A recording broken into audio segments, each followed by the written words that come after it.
नमस्कार दोस्तों, हर हर महादेव, राधे राधे। दोस्तों, भगवान विष्णु के अवतार के बारे में तो सभी जानते हैं, लेकिन भगवान शिव के अवतारों के बारे में बहुत कम लोग जानते होंगे। और ब्रह्मा के अवतारों के बारे में तो लोग कुछ भी नहीं जानते। गुरु दत्तात्रेय तीनों ही देवताओं के अवतार है। हालांकि अनुसुईया को 3 पुत्र हुए थे, जिसमें से एक पुत्र चंद्रमा थे जो कि ब्रह्मा के अवतार थे। दोस्तों, आज हम आपको भगवान शिव के 19 अवतारों के बारे में बताते हैं। जी हाँ, पूरे 19। दोस्तों, वीडियो बिल्कुल स्किप नहीं करना और प्लीज़ जितने भी मेरे सब्सक्राइबर है और जो अनसब्सक्राइब है सब्सक्राइब करें और मेरे वीडियो को ज़्यादा से ज़्यादा लोगों में शेयर करें। जी हाँ, एक बार फिर से सुन लो, मेरे वीडियो को प्लीज़ प्लीज़ प्लीज़ सब्सक्राइब करें और ज़्यादा से ज़्यादा शेयर करें, ताकि भगवान शिव के 19 अवतारों के बारे में सबको जानकारी होवे और अपने घर में भी सबको ज़रूर दिखाएं और सुनाएं। तो दोस्तों, शिव के पूरे 19 अवतारों के बारे में आपको जानकारी देते इससे पहले आप मेरा चैनल सब्सक्राइब कर दें। तो देरी नहीं करते हैं और वीडियो स्टार्ट करते हैं। हर हर महादेव। हाँ दोस्तों, आपको सावन महीने की सबको बहुत बहुत शुभकामनाएं। और सावन महीने में शिव की महिमा का तो पार ही नहीं है। शिव की महिमा जो भी सुनता है, सुनाता है और शेयर करता है, उसको भगवान भोलेनाथ ज़रूर फल देते हैं। तो दोस्तों, सबसे पहले बात करते हैं वीरभद्र अवतार। जी हाँ, वीरभद्र अवतार की। वीरभद्र को भगवान शिव का गण माना जाता है। ये अवतार उनकी जटा से उत्पन्न हुआ था। जब भगवान शिव के ससुर राजा दक्ष द्वारा आयोजित यज्ञ में माता सती ने अपनी देह का त्याग कर दिया था, तब क्रोधवश भगवान शिव ने अपने सिर से एक जटा उखाड़ी और उसे पर्वत के ऊपर पटक दिया। उस जटा के पूर्व भाग से महाभयंकर वीरभद्र प्रकट हुए। शिव के इस अवतार ने दक्ष के यज्ञ का विध्वंस कर दिया और दक्ष का सिर काटकर शिव के सामने रख दिया था। बाद में भगवान शिव ने राजा दक्ष के सिर पर बकरे का सिर लगाकर उन्हें पुनः जिंदा कर दिया था। तो ये थी वीरभद्र के संक्षेप में जानकारी। दोस्तों, दूसरा अवतार की जो बात कर रहा हूँ उसका नाम है पिप्पलाद अवतार। जी हाँ, एक बार पुनः सुन ले, पिप्पलाद अवतार। कथा है कि पिप्पलाद ने देवता से पूछा, क्या कारण है कि मेरे पिता दधीचि जन्म से पूर्व ही मुझे छोड़कर चले गए। देवताओं ने बताया, शनि ग्रह की दृष्टि के कारण ही ऐसा कुयोग बना। पिप्पलाद ये सुनकर बड़े क्रोधित हुए। उन्होंने शनि को नक्षत्र मंडल से गिरने का श्राप दे दिया। श्राप के प्रभाव से शनि उसी समय आकाश से गिरने लगे। देवताओं की प्रार्थना पर पिप्पलाद ने शनि को इस बात पर क्षमा किया कि शनि जन्म से लेकर 16 साल तक की आयु तक किसी को कष्ट नहीं देंगे। तभी से पिप्पलाद का स्मरण करने मात्र से शनि की पीड़ा दूर हो जाती है। हाँ दोस्तों, एक बार फिर से सुन ले आप, भगवान पिप्पलाद का नाम स्मरण से, सिर्फ नाम स्मरण से ही शनि की 7.5 मिट जाती है। शनि का कष्ट है वो दूर हो जाता है। ये बात का ध्यान रखें। दोस्तों, तीसरा जो अवतार की बात कर रहा हूँ, नंदी अवतार। जी हाँ, नंदी अवतार। कथा अनुसार शिलाद नामक एक मुनि ब्रह्मचारी थे। वंश का समाप्त होता देख उनके पितरों ने शिलाद से संतान उत्पन्न करने को कहा। शिलाद ने आयोजित और मृत्युहीन संतान की कामना से भगवान शिव की तपस्या की। तब शिव के वरदान से कुछ समय बाद भूमि जोतते समय शिलाद को भूमि से उत्पन्न एक बालक मिला। शिलाद ने उसका नाम नंदी रखा। शिव ने नंदी को अपना गणाध्यक्ष बनाया मारुतो की पुत्री सुयशा के साथ नंदी का विवाह हुआ। ये थी दोस्तों नंदी अवतार के संक्षिप्त जानकारी। ऐसे तो आप एक एक अवतार की बातें सुनेंगे और पूरी कथा सुनेंगे तो बहुत घंटों क्या दिनों लग जाएंगे। तो ये संक्षिप्त जानकारी सबकी मैं थोड़ी थोड़ी बता रहा हूँ। दोस्तों कथा सुनते सुनते हर हर महादेव का स्मरण जरूर करें। दोस्तों चौथा जो अवतार है भैरव अवतार। कथा अनुसार एक बार ब्रह्मा और विष्णु स्वयं को श्रेष्ठ मानने लगे। इसी दौरान वहाँ से तेज पुंज के मध्य एक पुरुष आकृति दिखलाई पड़ी। उन्हें देखकर ब्रह्मा जी ने कहा, चंद्रशेखर तुम मेरे पुत्र हो, अंत में मेरी शरण में आ जाओ। ब्रह्मा की ऐसी बात सुनकर भगवान शिव को क्रोध आ गया। उन्होंने उस पुरुष आकृति से कहा, काल की भांति शोभित होने के कारण आप साक्षात कालराज हैं, भीषण होने से भैरव है। भगवान शंकर ने इन वरों को प्राप्त कर काल भैरव ने अपनी अंगुली के नाखून से ब्रह्मा के 5वें सिर को काट दिया। ब्रह्मा का 5वां सिर काटने का कारण भैरव ब्रह्म हत्या के पाप से दोषी हो गए। काशी में भैरव को ब्रह्म हत्या के पाप से मुक्ति मिली। शिव पुराण में भैरव को भगवान शंकर का पूर्ण रूप बताया गया है। तो दोस्तों ये थी भैरव अवतार की कहानी। जो 5वां मैं बता रहा हूँ शंकर भगवान का अवतार, उसका नाम है अश्वत्थामा अवतार। जी हाँ, अश्वत्थामा। अश्वत्थामा काल, क्रोध, यम व भगवान शंकर के अंशावतार थे। महाभारत में गुरु द्रोणाचार्य के पुत्र थे। जिसने भी महाभारत देखी उनको पता है कि उसमें एक अश्वत्थामा का रोल आता था। तो द्रोणाचार्य के पुत्र थे, सभी जानते। अश्वत्थामा ही एकमात्र ऐसे योद्धा थे जो युद्ध में कौरवों के पक्ष में करने की क्षमता रखते थे, लेकिन उन्हें युद्ध के अंत में सेनापति बनाया गया। द्रोणाचार्य ने भगवान शिव को पुत्र रूप में पाने के लिए घोर तपस्या की थी। उनकी तपस्या से प्रसन्न होकर भगवान शिव ने वरदान दिया था कि वे उनके पुत्र के रूप में अवतीर्ण होंगे। समय आने पर समंतिक रूप ने रुद्र ने अपने अंश से द्रोण के बलशाली पुत्र अश्वत्थामा के रूप में अवतार लिया। ऐसी मान्यता है कि अश्वत्थामा अमर है तथा वह आज भी धरती पर निवास करते हैं। तो दोस्तों 5वीं जानकारी अश्वत्थामा की थी। अब जो छठा अवतार मैं बताना चाहता हूँ उसका नाम है सर्बावतार। जी हाँ, सर्बावतार। एक बार फिर से सुन ले, वैसे मैं आप लिख के भी बता डिस्कशन में। दोस्तों भगवान शिव का छठा अवतार है सर्बावतार।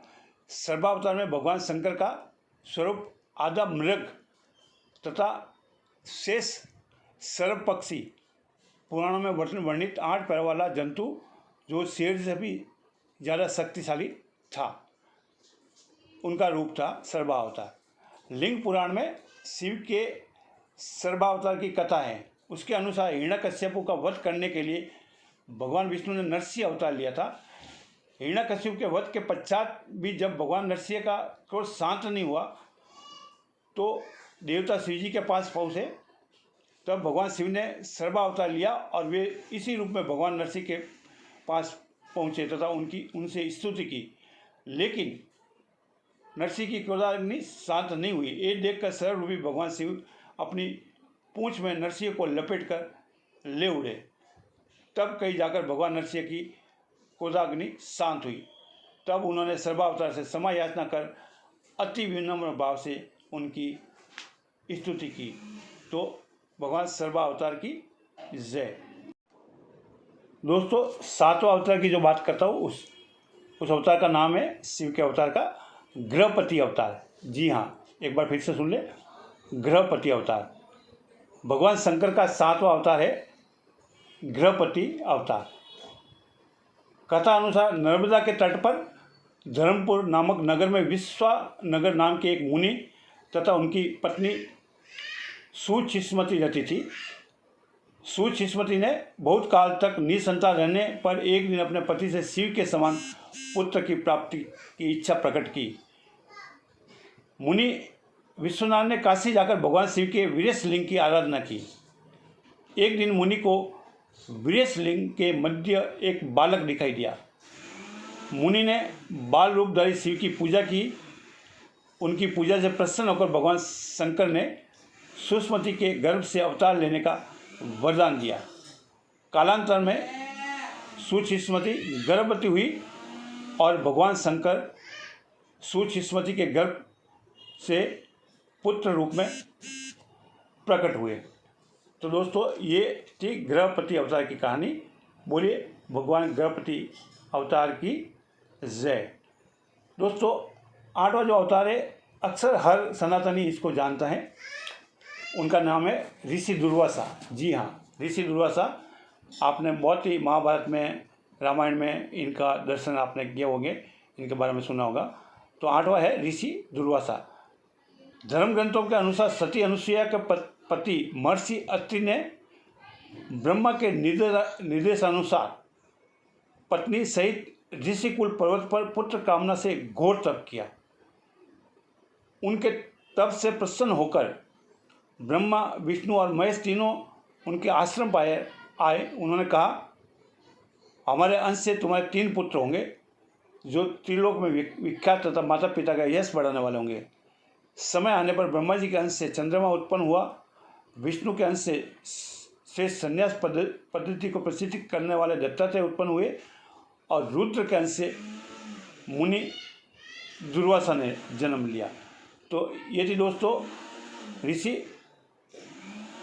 दुर्वासा की कहानी।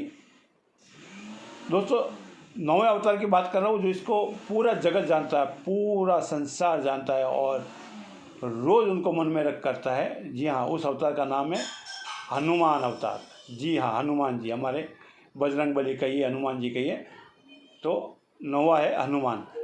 शिव पुराण के अनुसार देवता और दानवों को अमृत बांटते हुए विष्णु जी के मोहिनी रूप को देखकर लीलावश शिव जी ने कामातुर होकर अपनी वीर्यपात कर दिया था। सप्तऋषि ने उस वीर्य को कुछ पत्तों में संग्रहित कर लिया। समय आने पर सप्तऋषियों ने भगवान शिव के वीर्य को वानरराज केसरी की पत्नी अंजनी के कान के मध्य से गर्भ में स्थापित कर दिया, जिसे अत्यंत तेजस्वी एवं प्रबल पराक्रमी श्री हनुमान जी प्रकट हुए। तो ये संक्षिप्त कहानी थी बजरंगबली की, हनुमान जी की। दोस्तों 10वां है वृषभ अवतार। जी हाँ, वृषभ अवतार। धर्म ग्रंथों अनुसार इस अवतार में भगवान शिव ने विष्णु पुत्रों का संहार किया था। जब भगवान विष्णु दैत्य को मारने पाताल लोग गए तो उन्होंने वहाँ बहुत सी चंद्रमुखी स्त्रियाँ दिखाई दी। विष्णु ने उनके साथ रमण करके बहुत से पुत्र उत्पन्न किए। विष्णु के इन पुत्रों ने पाताल से पृथ्वी तक बड़ा ही उपद्रव किया। उनसे घबराकर ब्रह्मा जी ऋषि मुनियों को लेकर शिव जी के पास गए और रक्षा के लिए प्रार्थना करने लगे। तब भगवान शंकर ने वृषभ रूप धारण कर विष्णु के पुत्रों का संहार किया। तो बोलिए एक बार फिर से अपने भगवान के वृषभ अवतार की जय। दोस्तों 11वां अवतार की बात करता हूँ, उसका नाम है यतिनाथ अवतार। जी हाँ, यतिनाथ अवतार। कथा अनुसार अर्बुदाचल पर्वत के समीप शिव भक्त आहू का भील दंपति रहते थे। एक बार भगवान शंकर यतिनाथ के वेश में उनके घर आए। उन्होंने भील दंपति के घर रात व्यतीत करने की इच्छा प्रकट की। आहूका ने अपनी पत्नी को गृहस्थ की मर्यादा का स्मरण कराते हुए स्वयं धनुष बाण लेकर बाहर रात बिताने और यति को घर में विश्राम देने का प्रस्ताव रखा। इस तरह आहूक धनुष बाण लेकर बाहर चला गया। प्रातःकाल आहूका और यति ने देखा कि वन्य प्राणियों ने आहूक को मार डाला। इस पर यतिनाथ बहुत दुखी हुए। तब आहूका ने उन्हें शांत करते हुए कहा कि आप शोक न करें, अतिथि सेवा में प्राण विसर्जन धर्म है और उसका पालन कर हम धन्य हुए। जब आहूका अपने पति की चिताग्नि में जलने लगी तो शिवजी ने उसे दर्शन देकर अगले जन्म में पुनः अपने पति से मिलने का वरदान दिया। तो एक बार बोलिए भगवान यतिनाथ की जय। दोस्तों 12वें अवतार की जो बात कर रहा हूँ, कृष्ण दर्शन अवतार। जी हाँ, पुनः सुन ले। कृष्ण दर्शन अवतार। इक्ष्वाकु कुंसवंशीय सात देव की 9वीं पीढ़ी में राजा नबक का जन्म हुआ। विद्या अध्ययन को गुरुकुल गए। नबक जब बहुत दिनों तक न लौटे तो उनके भाइयों ने राज्य का विभाजन आपस में कर लिया। नबक को जब ये बात ज्ञात हुई तो वह अपने पिता के पास गए। पिता ने नबक से कहा कि वह यज्ञ परायण ब्राह्मणों के मोह को दूर करते हुए उनके यज्ञ को संपन्न करके उनके धन को प्राप्त करे। तब नबक ने यज्ञ भूमि में पहुंचकर वैश्य देव सूक्त के स्पष्ट उच्चारण द्वारा यज्ञ संपन्न कराया। अंगारिक ब्राह्मण यज्ञ अवशिष्ट धन नबक को देखकर स्वर्ग को चले गए। उसी समय शिवजी कृष्ण दर्शन रूप में प्रकट होकर बोले कि यज्ञ के अवशिष्ट धन पर तो उनका अधिकार है। विवाद होने पर कृष्ण दर्शन रूपधारी शिवजी ने उसे अपने पिता से ही निर्णय कराने को कहा। नबक के पूछने पर सात देव ने कहा, यह पुरुष शंकर भगवान है। यज्ञ में अवशिष्ट वस्तु उन्हीं की है। पिता की बातों को मानकर नबक ने शिवजी की स्तुति की और भगवान शिव ने इस अवतार में यज्ञ आदि धार्मिक कार्यों में महत्व को बताया। तो एक बार फिर कृष्ण दर्शन अवतार की जय। दोस्तों 13वां अवतार की जो बात करने जा रहा हूँ मैं, उसका नाम है अवधूत अवतार। जी हाँ, अवधूत अवतार। भगवान शंकर ने अवधूत अवतार लेकर इंद्र के अहंकार को चूर किया था। एक समय बृहस्पति और अन्य देवता को साथ लेकर इंद्र शंकर जी के दर्शन करने के लिए कैलाश पर्वत पर गए।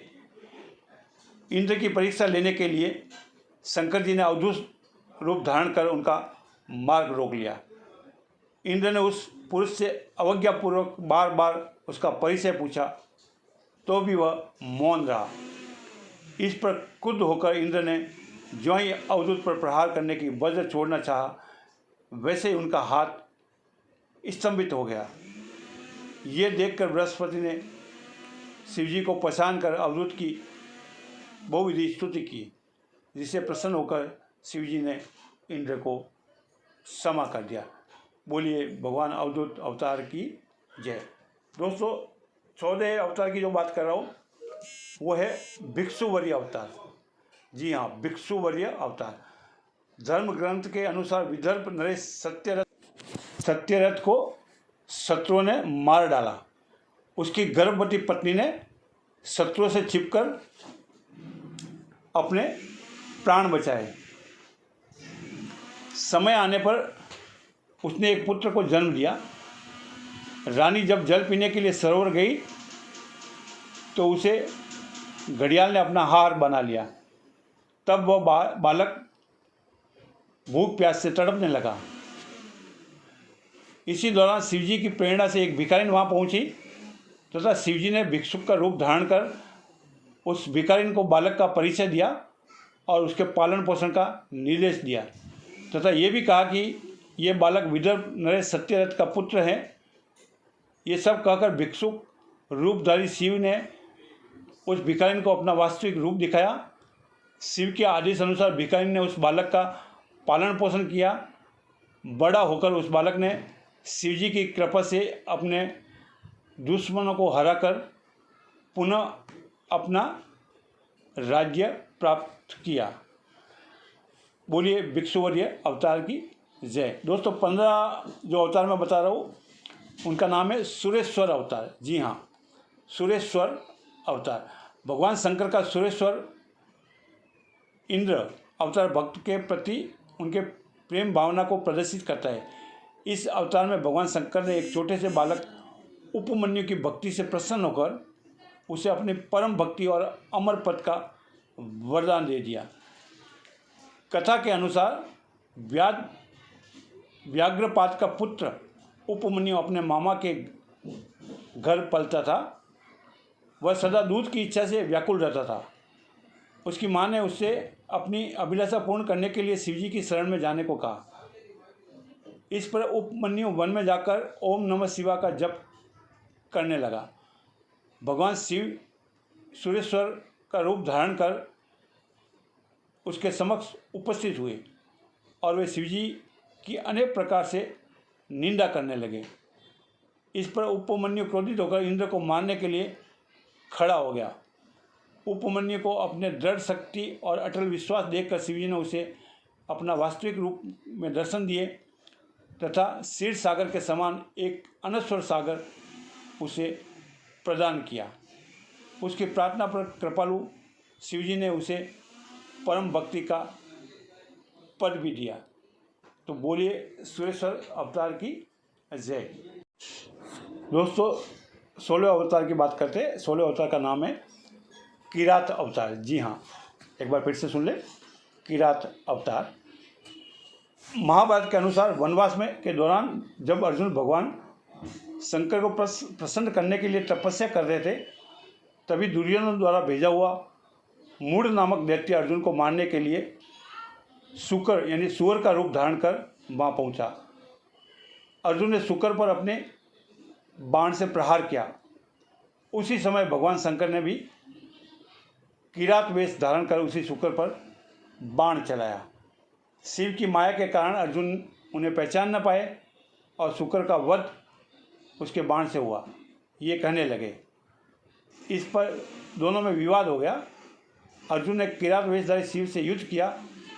अर्जुन की वीरता देख भगवान शिव प्रसन्न हो गए और अपने वास्तविक स्वरूप में आकर अर्जुन को कौरवों पर विजय का आशीर्वाद दिया। बोलिए किरात अवतार की जय। दोस्तों 17वां अवतार है ब्रह्मचारी अवतार। जी हाँ, एक बार फिर से सुन ले, ब्रह्मचारी अवतार। दक्ष के यज्ञ में प्राण त्यागने के बाद जब सती ने हिमाचल के घर जन्म लिया तो शिवजी के पति रूप में पाने के लिए घोर तप किया। पार्वती की परीक्षा लेने के लिए शिवजी ब्रह्मचारी का वेश धारण कर उनके पास पहुँचे। पार्वती ने ब्रह्मचारी को देख उनकी विधिवत पूजा की। जब ब्रह्मचारी ने पार्वती से उसके तप का उद्देश्य पूछा और जानने पर शिव की निंदा करने लगे तथा उन्हें शमशानवासी व कपालिक भी कहा। ये सुन पार्वती को बहुत क्रोध हुआ। पार्वती की भक्ति व प्रेम को देखकर शिव ने अपने वास्तविक स्वरूप दिखाया। ये देख पार्वती अति प्रसन्न हुई। तो दोस्तों भगवान ब्रह्मचारी की जय। दोस्तों 18वां अवतार है सूनट नर्तक। जी हाँ, एक बार सुन ले, सूनट नर्तक अवतार। पार्वती के पिता हिमाचल ने उनकी पुत्री का हाथ मांगने के लिए शिवजी ने सूनट तक वेश धारण किया था।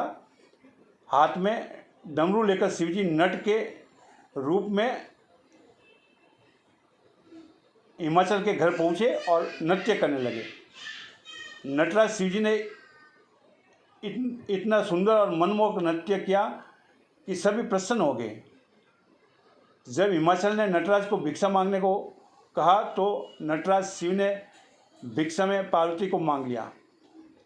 इस पर हिमाचल राज अति क्रोधित हुए। कुछ देर बाद नटराज वेशधारी शिव जी पार्वती को अपना रूप दिखाकर स्वयं चले गए। उनके जाने पर मैना और हिमाचल को दिव्य ज्ञान हुआ और उन्होंने पार्वती को शिव जी को देने का निश्चय कर लिया। तो ये नटराज का अवतार था। ये सुनटक अवतार कहा जाता है। दोस्तों अंतिम और 19वां अवतार बता रहा हूँ, उसका नाम है यक्ष अवतार। जी हाँ, यक्ष अवतार। यक्ष अवतार शिवजी ने देवताओं के अनुचित और मिथ्या अभिमान को दूर करने के लिए धारण किया था। देवता और असुरों द्वारा किए गए समुद्र मंथन के दौरान जब भयंकर विष निकला तो भगवान शंकर ने उस विष को ग्रहण कर अपने कंठ में रोक लिया। इसके बाद अमृत कलश निकला। अमृत पान करने से सभी देवता अमर तो हो गए, साथ ही उन्हें अभिमान भी हो गया कि वो अभी सबसे ज़्यादा बलशाली है। देवता की इसी अभिमान को तोड़ने के लिए शिवजी ने यक्ष का रूप धारण किया। वह देवताओं के आगे एक तिनका रखकर उसे काटने, जलाने, डुबोने या उड़ाने को कहा। अपनी पूरी शक्ति लगाकर भी देवता उस तिनके को हिला भी नहीं पाए। तभी आकाशवाणी हुई कि यह यक्ष सब गर्वों के विनाशक शंकर भगवान है। सभी देवताओं ने भगवान शंकर की स्तुति की तथा अपने अपराध के लिए क्षमा मांगी। तो दोस्त, ये थी शंकर के 19 अवतार की कथा। बोलिए यक्ष अवतार की जय। दोस्तों, ये कहानी आपको भगवान शंकर के 19 अवतारों की कैसी लगी? दोस्तों, इसको अपने दोस्तों में शेयर ज़रूर करें ताकि पूरे शंकर भगवान के 19 अवतारों का सबको पता पड़े। सेव ज़रूर करके रखें और अपने घर में भी अपने बड़े बूढ़ों को ये वीडियो ज़रूर दिखाएं। तो राधे राधे, हर हर महादेव। पुनः एक बार सावन महीने की आप सबको शुभकामना, बहुत बहुत शुभकामना। भगवान भोले का आशीर्वाद आपके पूरे परिवार पे हमेशा बना रहे। एक बार फिर से हर हर महादेव।